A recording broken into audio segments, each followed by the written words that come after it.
ब्रह्मांड में कोई सिविलाइजेशन कितने बड़े नंबर्स का यूज ले रही है, इस बात से पता चलता है कि वह सिविलाइजेशन कितनी बड़ी है। अफ्रीका में पाई जाने वाली हॉटनटॉट ट्राइब के लोग 3 से अधिक नंबर्स को काउंट नहीं कर सकते थे। उनके लिए 3 से अधिक नंबर का मतलब होता था मैनी।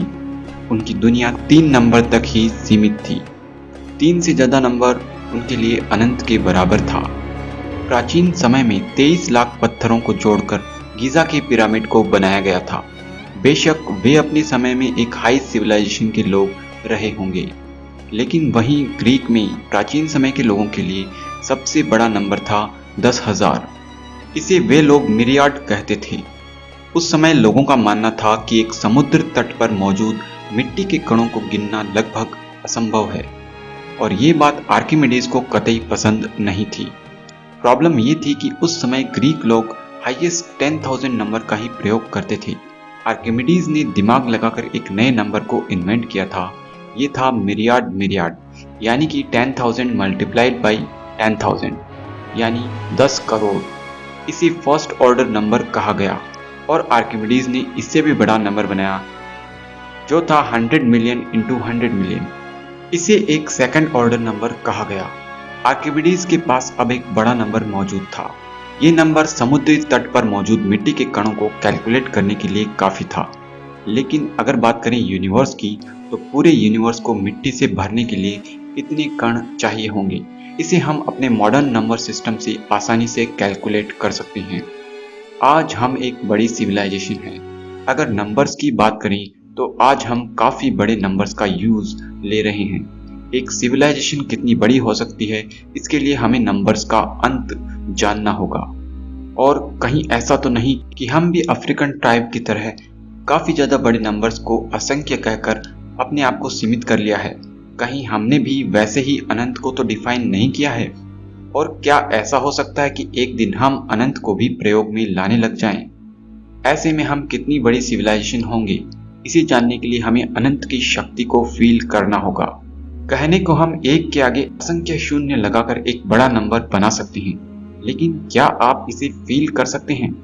एक के आगे इतने जीरो लगाएं कि पूरा यूनिवर्स भी इस नंबर को लिखने के लिए कम पड़ जाए, तब भी ये अनंत के सामने एक छोटा नंबर ही होगा। अनंत को जानने के लिए हमें नंबर्स को फील करना होगा। हमारी नंबर्स की यात्रा को हम 0 से शुरू करेंगे। 0 नंबर फिलहाल हमें बताता है ब्रह्मांड में अब तक की खोज के अनुसार पृथ्वी से बाहर जीवन को। 0 से आगे नंबर 1 बताता है ब्रह्मांड में अब तक की खोज के अनुसार एकमात्र जीवन को, यानी पृथ्वी। नंबर्स की यात्रा में एक लंबी छलांग लगाने पर हम पहुंच जाते हैं 1 करोड़ पर। यह नंबर है सभी इंसानों द्वारा मिलकर बनाई गई एक बड़ी किताब, यानी विकिपीडिया। इस पर करीब 1 करोड़ 90 लाख आर्टिकल्स मौजूद हैं। इसके आगे एक बड़ा नंबर प्रकृति ने हमें दिया है, एक इंसान का नॉन स्टॉप धड़कने वाला दिल, जो पूरे साल में करीब 4 करोड़ 20 लाख बार धड़कता है। दुनिया की सबसे बड़ी library, the library of Congress में मौजूद किताबें हैं करीब 17 करोड़। दुनिया की सड़कों पर घूमने वाली कार और व्हीकल्स की संख्या 1 अरब 20 करोड़ है। तेजी से बढ़ने वाली वर्ल्ड पॉपुलेशन 7 अरब 70 करोड़ है। अब तक के डेटा के अनुसार इंस्टाग्राम पर मौजूद सारी फोटोज 50 अरब है, और ट्विटर पर मौजूद सभी ट्वीट्स की संख्या 2 खरब है। हमारी आकाशगंगा मंदाकिनी में मौजूद तारे 4 खरब है।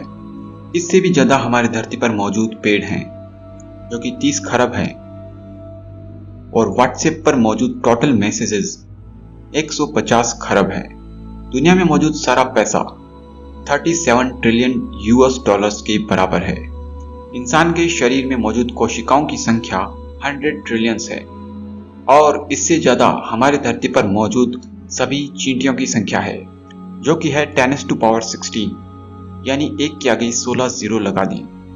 एक समुद्री तट पर मौजूद मिट्टी के कणों की संख्या 75 इंटू 10⁻17, लेकिन इससे ज्यादा धरती पर मौजूद सभी कीड़े हैं, जिनकी संख्या है 10⁻19, और इससे ज्यादा एक 3x3 रूबिक्स क्यूब के पॉसिबल कॉम्बिनेशंस है 4.3 इंटू 10⁻19।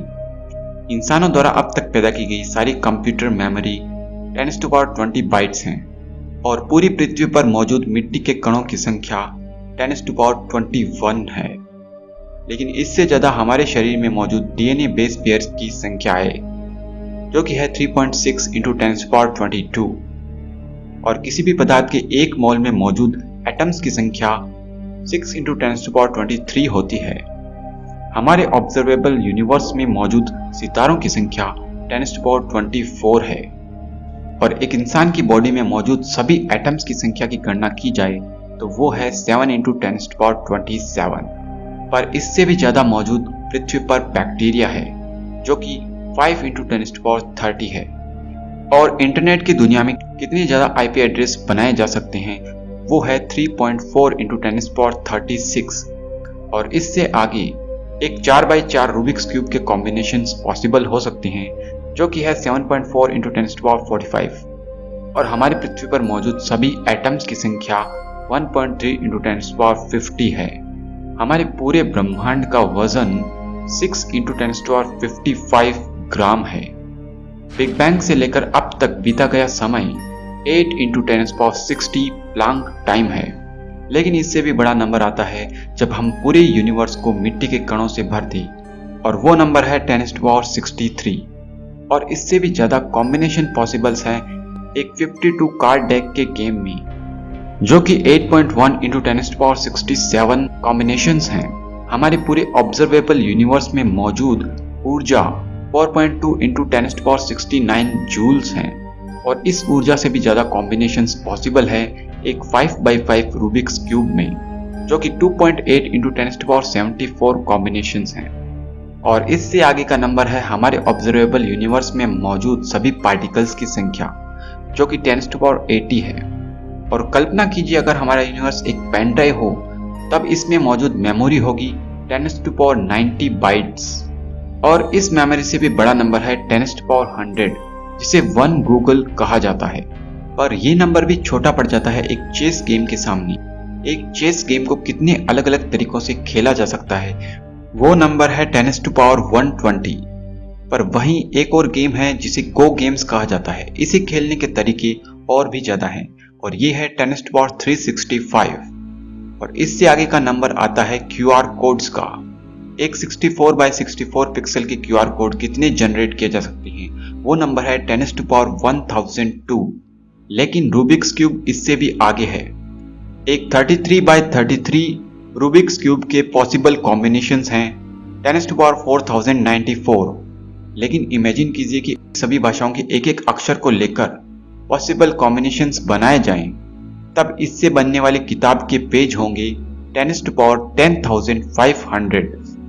और एक 1920x1080 पिक्सल्स की पॉसिबल HD इमेजेस होंगी 10⁻1,50,00,000। और इस नंबर को भी मात देता है एक बोल्ट्जमैन ब्रेन, यानी कि यूनिवर्स में एटम्स द्वारा रैंडमली एक दूसरे से जुड़कर एक इंसान का दिमाग बन जाए। और रैंडमली ऐसा होने में लगने वाला समय होगा 10⁻10⁻69 ईयर्स। और इस नंबर से भी बड़ा नंबर हमारे पास आता है 10⁻10⁻100, जिसे 1 गूगलोप्लेक्स कहा जाता है। इस नंबर की खासियत यह है कि ये इतना बड़ा नंबर है कि इसे लिखना भी पॉसिबल नहीं है, क्योंकि इसे लिखने के लिए पूरा ब्रह्मांड भी छोटा पड़ जाएगा, और इसे लिखने में लगने वाला समय ब्रह्मांड की आयु से भी ज्यादा होगा। और अगर मल्टीवर्स थ्योरी सही है, तब इस थ्योरी के अनुसार एक मल्टीवर्स में 10⁻10⁻10⁻7 यूनिवर्स होंगे। और हमारे यूनिवर्स में मौजूद 10⁻80 पार्टिकल्स को अरेंज किया जाए तो ये पॉसिबल अरेंजमेंट्स होंगे 10⁻10⁻10⁻56। लेकिन अगर बात करें एक यूनिवर्स का अपने आप बन जाना कुछ रैंडम क्वांटम फ्लक्चुएशन के द्वारा, जिसे पॉइंकेयर रिकरेंस टाइम कहा जाता है, वो टाइम निकल के आता है 10⁻10⁻10⁻10⁻13 ईयर्स। और इससे बड़ा नंबर जो डिफाइन किया गया है उसे कहते हैं 1 गूगलोप्लेक्स टू द पावर गूगलोप्लेक्स। तो फ्रेंड्स, नंबर्स का तो कोई अंत नहीं, इसके आगे भी कई नंबर्स डिफाइन किए जा सकते हैं, जैसे ग्राहम्स नंबर, ट्री नंबर। लेकिन हम इसके आगे अनंत पर चलते हैं, क्योंकि अनंत भी कई प्रकार के होते हैं। इन सभी नंबर्स से परे हमारे पास स्मॉल इन्फिनिटी आता है। एक स्मॉल इन्फिनिटी में सभी नेचुरल नंबर्स आते हैं, लेकिन इन्फिनिटी से भी बड़े इन्फिनिटी होते हैं। लेकिन आप सोच रहे होंगे कि ये कैसे पॉसिबल है। तो सुनिए, अगर सभी नेचुरल नंबर्स का एक सेट बनाया जाए तो ये भी इनफाइनाइट होगा, लेकिन ये स्मॉल इन्फिनिटी से बड़ा इन्फिनिटी होगा। बड़े इन्फिनिटीज के इस कॉन्सेप्ट को हम एक अलग तरीके से भी समझ सकते हैं। हमारा यूनिवर्स इनफाइनाइट स्पेस में है, सो बेसिकली अगर एक लाइन ड्रॉ की जाए तो वो भी इनफाइनाइट होगी, लेकिन उस लाइन से बड़ा इन्फिनिटी होगा एक प्लेन जो 2 डायमेंशन में होगा, और उससे बड़ा इन्फिनिटी होगा एक 3 डायमेंशनल स्पेस। और 4th डायमेंशन टाइम है, और टाइम की डायमेंशन में भी ये इन्फिनिटी होगा। तो ये 1 डायमेंशन, 2 डायमेंशन और 3 डायमेंशनल इन्फिनिटी से बड़ा इन्फिनिटी होगा।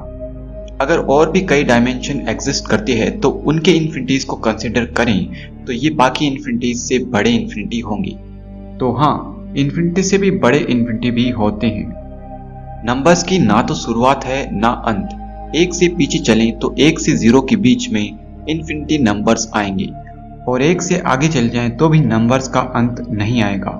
आज मैथमेटिशियंस गूगलोप्लेक्स से भी बड़े नंबर्स जैसे ग्राहम्स नंबर और ट्री नंबर को मैथ्स में यूज ले रहे हैं। लेकिन हमारे ब्रह्मांड के लाइफ टाइम में क्या आपको लगता है कि इंसान कभी उस लेवल तक पहुंच पाएगा जहां वो इन्फिनिटीज का यूज ले? इस लेवल की सिविलाइजेशन कितनी बड़ी होगी? इतने बड़े नंबर्स को कैलकुलेशन में यूज करने वाली सिविलाइजेशन काफी फास्ट होगी। उसके द्वारा हर सेकंड में यूज आने वाली ऊर्जा भी हमारी कल्पना से परे होगी। और अगर ऐसी सिविलाइजेशन एग्जिस्ट करेगी तो उसका पूरे ब्रह्मांड पर राज होगा। अगर ब्रह्मांड एक कंप्यूटर है तो हम उस सिविलाइजेशन द्वारा बनाया गया एक कंप्यूटर प्रोग्राम है, और ब्रह्मांड में मौजूद ऊर्जा उस कॉस्मिक कंप्यूटर को चलाने वाली एनर्जी होगी। जिस तरह एक अफ्रीकन हॉटनटोट ट्राइब की दुनिया 3 तक ही सीमित है, उसी तरह क्या हम भी अनंत से आगे नहीं जा पा रहे हैं? क्या एक दिन ऐसा भी आ सकता है जब हम इनफाइनाइट्स को भी यूज में ले पाएंगे? और अगर ऐसा संभव होगा तो उस दिन क्या होगा? क्या हमारा दिमाग इनफाइनाइट्स को प्रोसेस कर सकता है? इस बारे में आप क्या सोचते हैं मुझे कमेंट्स में जरूर बताएं। मैं मिलता हूं आपसे किसी अगली वीडियो में। तब तक के लिए बाय।